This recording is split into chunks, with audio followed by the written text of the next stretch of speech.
मां कालरात्रिरूपेण संस्थिता। ओम जयंती मंगला काली भद्रकाली कपालिनी दुर्गा क्षमा शिवा धात्री स्वाहा स्वधा नमस्तुते। कलश स्थापना से महानवमी तक आप सभी दर्शकों के लिए सत्संग का आयोजन कर रहे हैं। आप सभी एक बार पुनः इस सत्संग में सादर आमंत्रित हैं। या देवी सर्वभूतेषु मां कालरात्रिरूपेण संस्थिता। नमस्तस्यै नमस्तस्यै नमस्तस्यै नमो नमः। या देवी सर्वभूतेषु मां कालरात्रिरूपेण संस्थिता। नमस्तस्यै नमस्तस्यै नमस्तस्यै नमो नमः।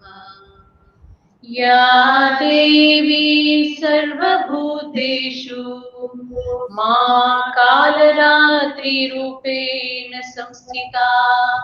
नमस्तस्यै नमस्तस्यै नमस्तस्यै नमो नमः। ॐ देवी कालरात्रे नमः। ॐ देवी कालरात्रे नमः। ॐ देवी कालरात्रे नमः। नमस्कार, मैं मालविका जोशी और मेरे साथ हैं डॉक्टर सच्चिदानंद जोशी। हम दोनों मिलकर के आपको सुनाएंगे आज की देवी की कथा। जी हाँ, माँ कालरात्रि की कथा, उनसे जुड़ी हुई कई सारी बातें। और सबसे बड़ी बात है कि अनंत आशुतोष जी जो हैं वो विंध्यवासिनी जी के पास बैठे हैं। सबसे महत्वपूर्ण बात है कि हम लोग देवी कथा कर रहे हैं, नारायणी नमोस्तुते, और हम सब की तरफ से देवी माँ का आशीष प्राप्त करने, देवी माँ की अर्चना करने स्वयं अनंत आशुतोष जी पहुंचे हैं। तो देवी स्थान पर बैठकर ये देवी कथा वो कर रहे हैं, इसलिए हम उनको भी प्रणाम करते हैं और हम सब उनसे निवेदित करते हैं कि हमारा प्रणाम वो देवी माता तक पहुंचाए। इतना सुंदर अनुष्ठान वो वहां पर कर रहे हैं। जी मालविका जी। तो सबसे पहले तो काल रात्रि यानी वो रात जो बहुत डरावनी है, यानी जो मृत्यु जैसी डरावनी रात हो, उसको काल रात्रि कहते हैं। तो माँ का नाम काल रात्रि क्यों? अभी तक तो हमने जितनी भी प्रतिमाएं देखी हैं, जितना भी उनके बारे में पढ़ा है, इतना सुंदर, इतना सौम्य, इतना मतलब मन को मोह लेने वाला उनका रूप है। फिर ये एक अजीब सा रूप क्यों माँ का? यदि आप माँ का रूप देखेंगे तो माँ का रूप आपको डरा देता है। कई बार बिल्कुल श्याम वर्ण है, काजल की तरह काली है, काजल की तरह, और उनके जो बाल हैं, केश हैं, वो घुंघराले हैं और बिल्कुल बाहर निकले हुए, फैले हुए हैं चारों तरफ, और बिल्कुल ब्रह्मांड की तरह गोल गोल उनकी आंखें हैं।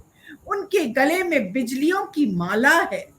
जी हाँ, और उसके साथ ही उनके जब वो बोलती है, उनका मुंह खुलता है तो अंदर से ज्वाला निकलती है। इस तरह का उनका स्वरूप है। पर ऐसा स्वरूप माँ का, चलिए देखते हैं ये स्वरूप माँ ने कैसे पाया। जी। अब हम हर दिन कथा में सुनते हैं कि दैत्य दानव सब हमारे जो इंद्र के मतलब राज्य को लेने के लिए, ऋषि मुनियों को तंग करने के लिए, दूसरे देवी देवताओं को परेशान करने के लिए हमेशा जुटे रहते थे। तो ऐसे ही दो भाई थे, शुंभ निशुंभ। शुंभ निशुंभ के जो भाई थे उनका नाम था नामुची। तो नामुची को इंद्र ने खत्म कर दिया था, यानी उसका वध कर दिया था। बिल्कुल जाहिर सी बात है, वो सब इंद्र का सिंहासन लेने के लिए दौड़ रहे थे, इसलिए वो लड़ाई हो रही थी। उस युद्ध में नामुची का वध हो जाता है। अब जब नामुची का वध हो जाता है तो अपने भाई के वध का बदला लेने के लिए शुंभ निशुंभ इंद्र से लड़ने पहुंच जाते हैं और ये लड़ाई शुरू हो जाती है और सारे देवी देवता बहुत परेशान हो जाते हैं। और एक दिन गंगा के किनारे जाकर और वो आराधना करते हैं कि हे माँ आदि शक्ति, हमें संभालो, हमें राह दिखाओ, हमारी मदद करो। और ऐसा कहा जाता है। अब इस जगह पे दो तीन चीजें हैं, दो तीन अलग अलग व्यूज हैं, पर जो फाइनल व्यू है मैं उसी की बात करूंगी।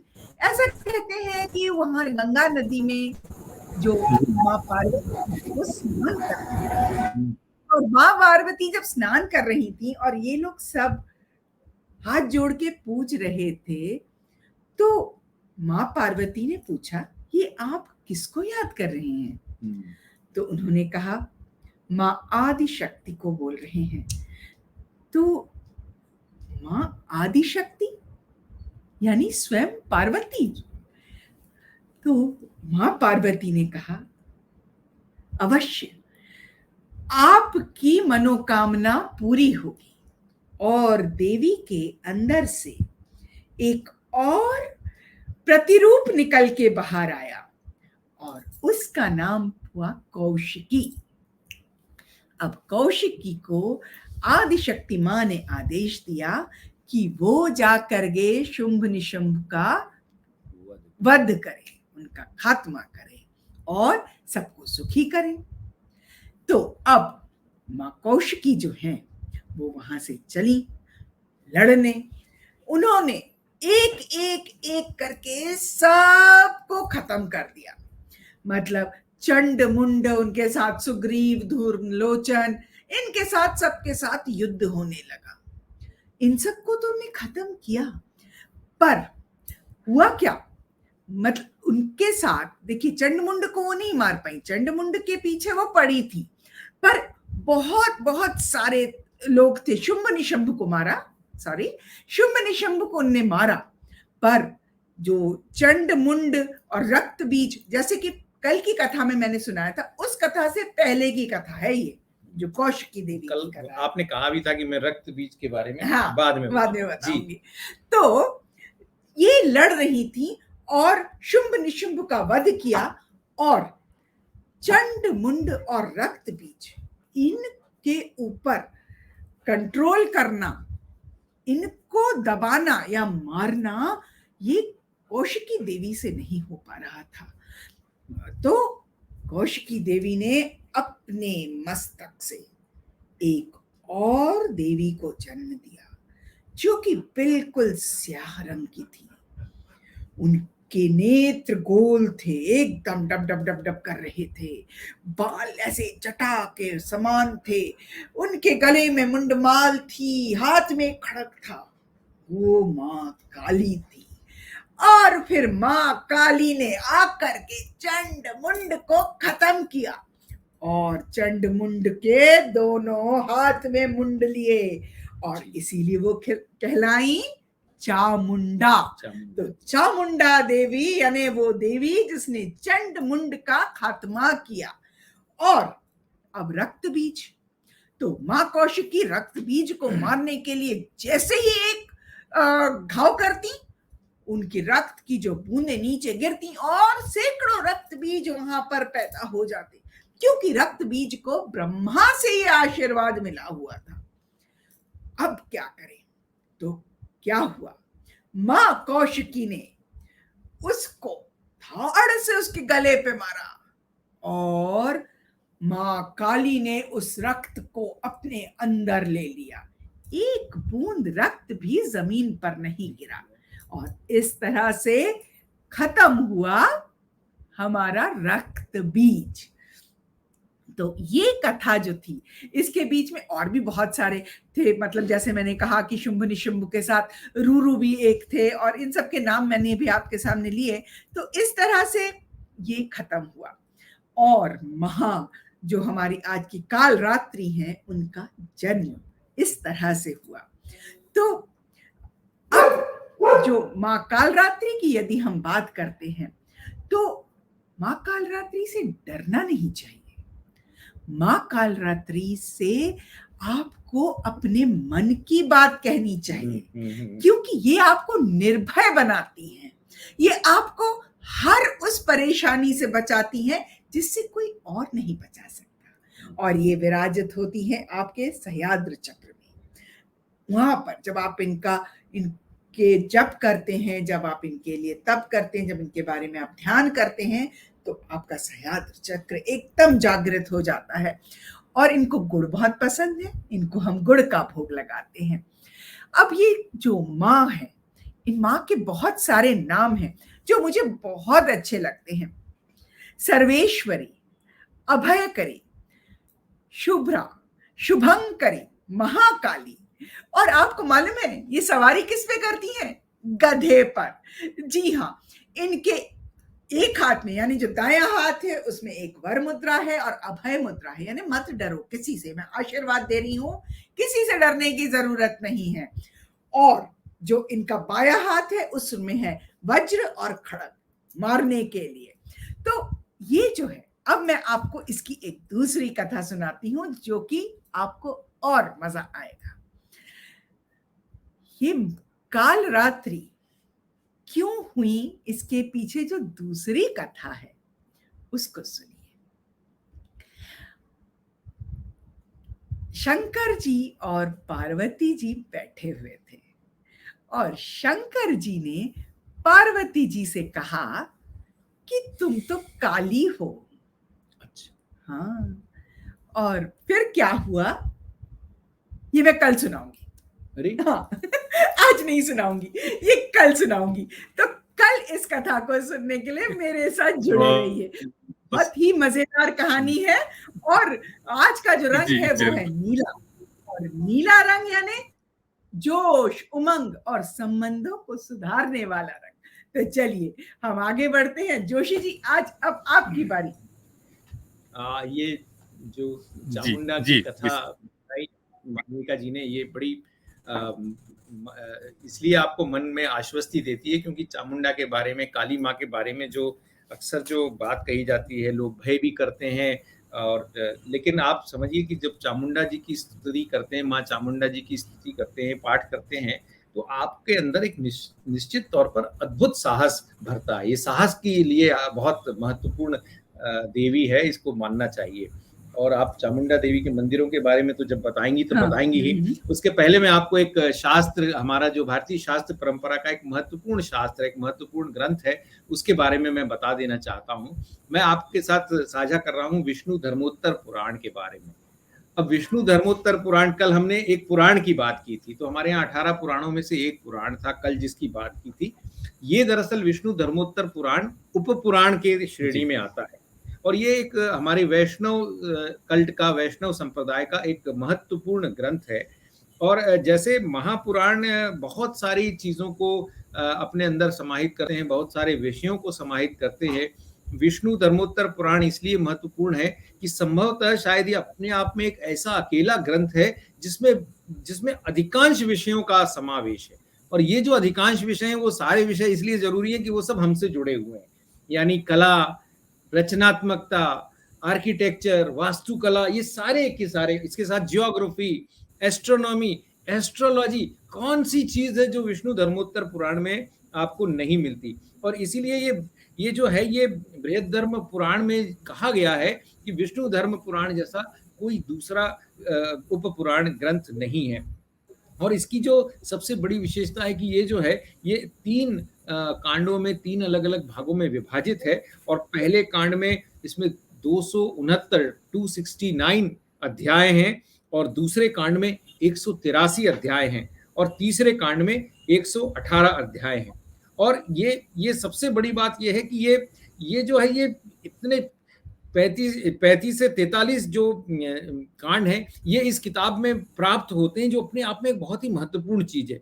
और दूसरी बात ये है कि विष्णु धर्मोत्तर पुराण की जो मैन्यूस्क्रिप्ट्स हैं, जो पांडुलिपियां हैं, वो हमारे देश में बहुत अलग अलग स्क्रिप्ट्स में, बहुत अलग अलग लिपियों में हमें प्राप्त होती हैं, और भारत में भी होती हैं और नेपाल में भी होती हैं। जैसे देवनागरी में प्राप्त हो जाती है, शारदा लिपि में प्राप्त होती है, बंगाली लिपि में प्राप्त होती है और नेवारी में भी प्राप्त होती है। तो ये विष्णु धर्मोत्तर पुराण की विशेषता है। और ऐसा माना जाता है कि 5वीं से 6वीं शताब्दी के बीच में इसको एक तरह से पूर्णता प्राप्त हुई, अपने आप में इसकी रचना पूरी तरह से हुई।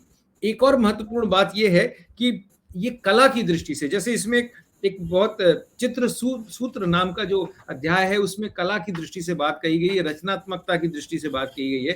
सागरिका जी को ये बात विशेष रूप से पसंद आएगी क्योंकि वो हमें कला के बारे में बता रही हैं।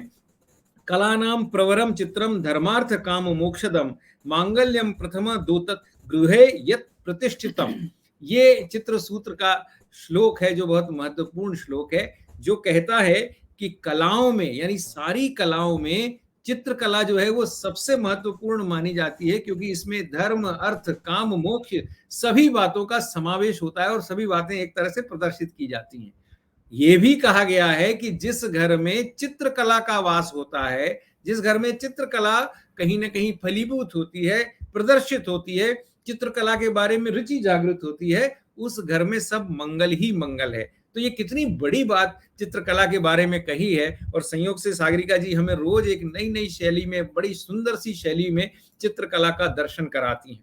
और एक और बात जो विष्णु धर्मोत्तर पुराण में है वो बहुत महत्वपूर्ण बात है कि इसमें आपको रचनात्मकता की सारी चीजें बताई जाती हैं। जैसे नाट्य के बारे में भी इसमें बताया गया है, अभिनय के बारे में भी बताया गया है, थोड़ा सा गायन के बारे में भी बताया गया है, लेखन के बारे में भी बताया गया है, शिल्प कला, वास्तुकला। अब जैसे शिल्प कला और वास्तुकला के लिए अलग अलग ग्रंथ हमारे शास्त्रों में हैं, लेकिन विष्णु धर्मोत्तर पुराण में भी शिल्प कला के बारे में और शास्त्र के वास्तुकला के बारे में बहुत सारी बातें इसमें बताई गई हैं। तो ये ग्रंथ अपने आप में एक उपपुराण की शैली में भी परिपूर्ण एक तरह से बहुत महत्वपूर्ण ग्रंथ है। बहुत लोग इसके बारे में एक तरह से कई लोग इसको अलग अलग ढंग से अपने जीवन में प्रयोग करते हैं।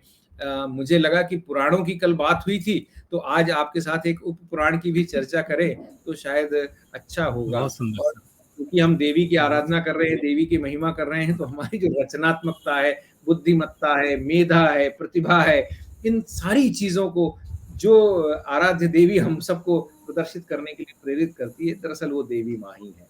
जी, जय माँ चामुंडी।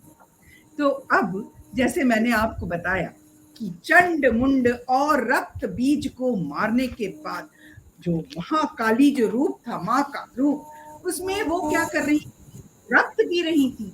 और उस पूरे इसमें वो इतने उद्वेग में आ गई कि उन्होंने पूरी सृष्टि को ही खत्म करना शुरू कर दिया। एकदम इधर उधर मार काट, यानी वो इतनी एक्साइटेड हो गई एक तरह से। अब इनको शांत कैसे किया जाए? फिर देवताओं में खलबली कि कैसे किया जाए। तो सबने कहा कि शिव जी आप ही कुछ कर सकते हैं महादेव, क्योंकि वो पार्वती का ही अंश है। तो ऐसा कहा जाता है और बंगाल में तो ये बहुत प्रचलित है कि शिव जी उनके रास्ते में जा करके लेट गए। तो जब माँ काली मारते हुए निकल रही थी और एकदम से उनका पैर पड़ा, अपने पति पर पैर पड़ गया। मैंने इससे बुरा और कुछ नहीं। और वही क्षण था जब वो शांत। तो इस तरह से यानी पति पत्नी को शांत करने के लिए पूर्णतः सक्षम है, वही कर सकता है उसे शांत। कितने भी दंड फंद सब कुछ सोच लेता है। जब तो उन्होंने इतनी बड़ी चीज सोच ली, अरे भाई आके सामने कह सकते थे, पर वो उनको मालूम था नहीं सुनेगी, तो लेट गए बीच में। उन्होंने कहा ले पैर पड़ा और अरे लेकिन पतियों को भगवान शिव की तरह होना पड़ता है। सारे पतियों के लिए ये संभव नहीं है। तो पहले पति भगवान शिव की तरह हो जाए, तभी आप पत्नी को शांत कर सकते हैं, इतना ध्यान रखिए। अच्छा, इसका मतलब हर पत्नी चामुंडा है? नहीं, मेरा ये कहने का मतलब नहीं, पर वैधानिक चेतावनी देना जरूरी है, नहीं तो सभी पति ये प्रयोग करेंगे। अब ये जो चामुंडा देवी का मंदिर हिमाचल में है, बहुत मान्यता है उसकी बहुत। और यही कौशिकी और शुंभ निशुंभ चुंड इन सबकी जो कथा है वो सब वहां पर वही सब कुछ दर्शाया हुआ है, उन्हीं के बारे में है। पर एक बात जो मुझे बहुत अच्छी लगी, मैं आपको इसमें से पढ़ के सुनाती हूँ। मैं चाहती हूँ अक्षरशः आपके पास जाए कि अध्यात्म में चंड प्रवृत्ति और मुंड निवृत्ति का नाम है, प्रवृत्ति और निवृत्ति का नाम है। और माँ भगवती प्रवृत्ति और निवृत्ति दोनों से जीव छुड़ाती है, मतलब मन को, प्राण को, जीव को छुड़ाती हैं और मोक्ष देती हैं। इसीलिए जगदम्बा का नाम चामुंडा है। ये जो हिमाचल की चामुंडा देवी का मंदिर है, उसके वहां पे भी बड़ा इनका रूप मतलब बहुत सहारा जाता है और लोग बहुत इनकी मान्यता है। और दूसरी है चामुंडेश्वरी टेम्पल जो कर्नाटका में है। ये वहां की मतलब मैसूर की अधिष्ठात्री देवी हैं, वहां के राजा इनकी पूजा करते हैं। और वहां पे इनके पास ही शिव जी का एक मंदिर भी है। और वहां पे भी मतलब जिस तरह से पूजा पाठ ये सब होता है, मेला भरता है, लोग जाते हैं, अपनी मान्यताएं पूरी करते हैं। तो किसी भी देवी के मंदिर में मैंने आज तक नहीं सुना कि इस मंदिर में जाने से आपकी मन्नत पूरी नहीं होती। अरे माँ के पास जा रहे हो, माँ तो आपकी हर इच्छा पूरी करेगी। जिस आप भगवान शिव जी के पास जा रहे हो, विष्णु जी के पास जा रहे हो, पिता तुल्य हैं, वो आपकी इच्छा पूरी करेंगे ही। तो हम लोग सब उनकी संतानें हैं। अगर हम एक संतान की तरह उनसे कुछ मांगेंगे तो वो क्यों नहीं देंगे, जरूर ये देंगे। इच्छा पूरी करने पे से ध्यान आया, हमारे मध्य प्रदेश में इंदौर के निकट देवास, और देवास की पहाड़ी पर माँ चामुंडा का एक बहुत बड़ा मंदिर है। और आप जब इंदौर से देवास, अब तो खैर दूसरा बाईपास बन गया इसलिए देवास के अंदर से नहीं जाते, लेकिन अगर आप देवास शहर के अंदर से जाए तो आपको बहुत बड़ा माँ चामुंडा ऐसा लिखा हुआ दिखता है। और ध्यान इसलिए आया कि माँ चामुंडे की जब आप मंदिर में जाते हैं तो माँ चामुंडा से आशीर्वाद लेकर जब आप बाहर निकलते हैं तो आप देखेंगे कि लोग छोटे या बड़े पत्थरों के ढेर बनाते रहते हैं। तो पूछा जाए कि भाई ये पत्थरों के ढेर यहाँ क्यों बनाए गए हैं, तो मान्यता ये है कि अगर आप वहाँ चामुंडा की पहाड़ी पर जाकर ऐसी अपने पत्थरों के ढेर बनाएंगे तो आपका अपना मकान बहुत जल्दी बन जाता है। ऐसा ही इच्छापुर की देवी इच्छापुर के लिए की देवी में भी है। तो इसलिए ये जो बहुत बड़ा ये जो संदर्भ है कि मान्यता की लोगों को, मतलब लोग क्या करते हैं फिर LIG MIG अपनी हैसियत के हिसाब से ही पत्थर रखते हैं। जिसको छोटा मकान चाहिए वो 2-4 पत्थरों में रख लेता होगा, जिसे बड़ा मकान चाहिए वो बड़ा मकान बड़े पत्थर रख लेता होगा। आपको एक छोटा सा संदर्भ इसमें दूंगा, बहुत मजेदार सा संदर्भ है। मैं अपनी मौसेरी बहन के साथ हम लोग इच्छापुर की देवी में गए और वहां पर जैसे इन्होंने मालविका जी ने कहा कि ये मान्यता है कि भाई पत्थर रखेंगे तो आपका मकान बनेगा। और उस वक्त हमारी बहन जो थी वो मेडिकल की पढ़ाई कर रही थी, आयुर्वेद की, और उसका ऐसा उसको लगता था कि आयुर्वेद में उतने पोटेंशियल नहीं है जितना कि एलोपैथी में है।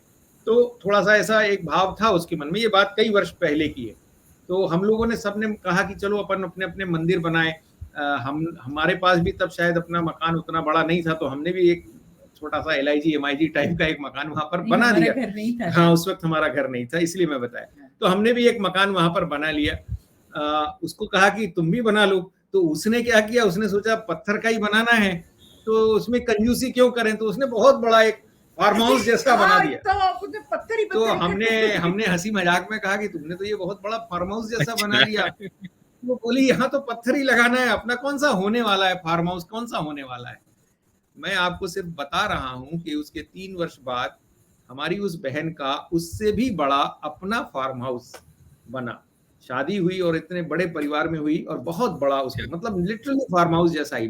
तो हमने कहा कि देवी माँ जो है जब पूरा आपकी इच्छा पूरी करने को आती है तो वो इच्छा इसी तरह से पूरी की जाती है। ये तो संदर्भ हुआ देवी का।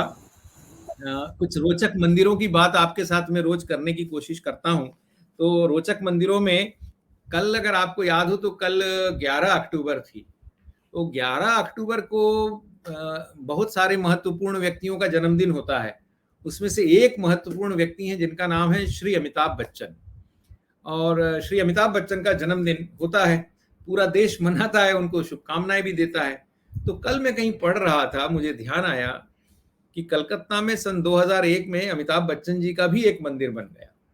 और इतना ही नहीं कि मंदिर बन गया, बाकायदा उसमें रोज आरती होती है और पूजा होती है। ऐसा वो कलकत्ता में अमिताभ बच्चन जी का मंदिर है। उसके बाहर में उनके मोन्टाज, उनके सारे फोटोज लगाए गए हैं और अंदर में एक हरे रंग की कुर्सी है। वो कहा जाता है कि हरे रंग की कुर्सी जो है वो 2001 में उस मंदिर को प्राप्त हुई वो कुर्सी जब अमिताभ बच्चन जी अक्स फिल्म की शूटिंग कर रहे थे तो उसमें से वो लाई गई कुर्सी थी। इसी तरह वहां पर सफेद जूते उनके रखे हैं जो उन्होंने 1990 में अग्निपथ की फिल्म की शूटिंग के दौरान पहने थे, और बाकायदा भक्तगण वहां जाकर उनकी पूजा अर्चना करते हैं अमिताभ बच्चन जी की। उनको भी शायद, अमिताभ बच्चन जी को भी ये बात मालूम होगी। फिर मैंने पता किया कि हमारे भारत में ऐसे कौन कौन से फिल्म अभिनेत्री या अभिनेता हैं जिनके ऊपर मंदिर बने हैं। तो दरअसल पहली ऐसी अभिनेत्री जिसका मंदिर बना है वो संदर्भ मिलता है खुशबू का। कन्नड़ दक्षिण भारत की फिल्मों की प्रसिद्ध हीरोइन थी और है भी, और 1990 के दशक में वो बहुत लोकप्रिय हुई। इसलिए सन 2001 में तमिलनाडु के तिरुचिरापल्ली में खुशबू जी का एक मंदिर बनाया गया और बाकायदा उनके भक्तों ने वहां पर पूजा अर्चना शुरू कर दी। पता नहीं खुशबू जी की उसमें सहमति थी या नहीं थी, लेकिन वो मंदिर बहुत प्रसिद्ध हुआ और उस वक्त काफी अखबारों में भी इसकी चर्चा हुई थी। साउथ में ये बड़ा रिवाज है। लेकिन 2005 में जब खुशबू जी ने एड्स को लेकर कोई बयान दिया और उसके बाद उन्होंने जब प्री मैरिटल अफेयर्स को लेकर, प्री मैरिटल सेक्स को लेकर कोई बयान दिया तो उनके भक्तगण उससे नाराज हो गए और उन्होंने वो मंदिर वहां से हटा दिया, नष्ट कर दिया। फिर तीसरा संदर्भ मिलता है रजनीकांत जी के भक्तों का। तो रजनीकांत जी के भक्तों ने रजनीकांत जी का तो मंदिर नहीं बनाया, लेकिन वहां पर उन्होंने कोटिलिंगेश्वर ऐसा एक मंदिर बनाया जिसमें 1000 लिंग वहां पर रखे गए हैं, शिवलिंग है, और वहां चारों तरफ रजनीकांत जी की फोटो वगैरह भी है। ऐसे ही एक दक्षिण भारत की एक और अभिनेत्री है जो है तो दरअसल मूलतः गुजरात की और नाम है उनका नमिता कपूर, लेकिन वो 2002 में तमिलनाडु में फिल्मों में बहुत लोकप्रिय हो गई और इतनी लोकप्रिय हो गई कि उनकी किसी एक फिल्म में किसी भूमिका से तो लोग इतने प्रभावित हुए कि पागल हो गए उनकी उस सारी चीजों से। और इसलिए 2008 में कोयम्बटूर में नमिता जी के नाम से मंदिर बन गया। तो ये एक आश्चर्यजनक जानकारी थी। लेकिन इतना ही नहीं है, आपको बताएं, हम सब जानते हैं हमारी हिंदी फिल्मों में भी जिन्होंने थोड़े समय के लिए काम किया, ऐसी ममता कुलकर्णी, उनके नाम से भी कोई मंदिर बना। फिर हिंदी फिल्मों में भी जिन्होंने थोड़ा सा काम किया और दक्षिण की फिल्मों में बहुत लोकप्रिय रही, ऐसी नगमा, उनके नाम से भी मंदिर बनाने के प्रयास हुए। और एक अभिनेता हैं जो तेलुगु अभिनेता हैं जो पवन कल्याण नाम से जाने जाते हैं, और उनके नाम से भी एक मंदिर वहां पर बन गया। और इसलिए ऐसा ही एक दक्षिण की एक और अभिनेत्री है जिनका नाम है पूजा उमाशंकर। लेकिन रोचक बात यह है कि पूजा उमा, जैसे खुशबू पहली अभिनेत्री हुई जिनका मंदिर भारत में बना, पूजा उमाशंकर ऐसी पहली अभिनेत्री है जिनका मंदिर भारत के बाहर बन गया। यानी श्रीलंका में उनके फैन थे तो श्रीलंका में उनका मंदिर बन गया। और आश्चर्य होगा आपको, हंसिका मोटवानी जी का भी मंदिर है, केरल की अभिनेत्री है, बॉलीवुड में बड़ी लोकप्रिय है, तो उनका भी मंदिर बनाने की कहीं बात आई। इसी तरह अभी हाल ही में क्योंकि सोनू सूद जी ने भी बहुत महत्वपूर्ण काम किए, तो कहीं संदर्भ मुझे मिला कि शायद सोनू सूद जी के नाम से भी कुछ प्रशंसक उनका मंदिर बनाने की फिराक में है। नयनतारा, निधि अग्रवाल ऐसे तमाम लोग हैं जिनके ऊपर भी मंदिर बन रहे हैं। तो मेरा कहने का बुरा लग रहा है कि हेमा मालिनी और रेखा के ऊपर कोई मंदिर नहीं है। ये एक बड़ा, देखिए मैं इसीलिए कहता हूँ कि जो प्रशंसकों का जो भाव है बड़ा अद्भुत रहता है। हम भी फैन हैं, अगर हो सकता था हमें भी मंदिर बनाने का सामर्थ्य होता तो हम भी किसी के नाम से मंदिर बनाते, ऐसा हो सकता है। लेकिन मुझे बड़ा अच्छा लगा, हालांकि भाव है, प्रशंसा का भाव है, लेकिन हाँ, आस्था से कोई वहां पर पूजा करे, आस्था से उस मंदिर पे षोडशोपचार से पूजा हो, शुचिर्भूत होकर सारी क्रियाएं, धार्मिक क्रियाएं विधि विधान से संपन्न हो, ऐसा जो हमारे देश का जो अद्भुत भाव है। दरअसल देखिए, भारत को लोग जो सिर्फ एक सांस्कृतिक इकाई, एक भौगोलिक इकाई मानते हैं, वो बहुत बड़ी गलती करते हैं। मैं बार बार कहता हूँ, भारत दरअसल भूगोल है ही नहीं, भारत दरअसल पूरा का पूरा देश ही भावनाओं का देश। भारत दरअसल एक भावनात्मक इकाई है, और इसलिए ये जो भावनात्मक इकाई है, इसका जो सांस्कृतिक अनुराग है वो अनंत है, उसकी कोई सीमा नहीं है। अनंत आशुतोष द्विवेदी जी तो हमारे साथ बैठे ही हैं, वो स्वयं ही अनंत हैं, लेकिन मैं कहता हूं कि भारत की जो सांस्कृतिक विरासत है वो भी अनंत है। आप जितना उसमें भाव देखते जाएंगे, आपको उसकी उतनी ज्यादा परतें अंदर लगती चली जाएंगी, मिलती चली जाएंगी।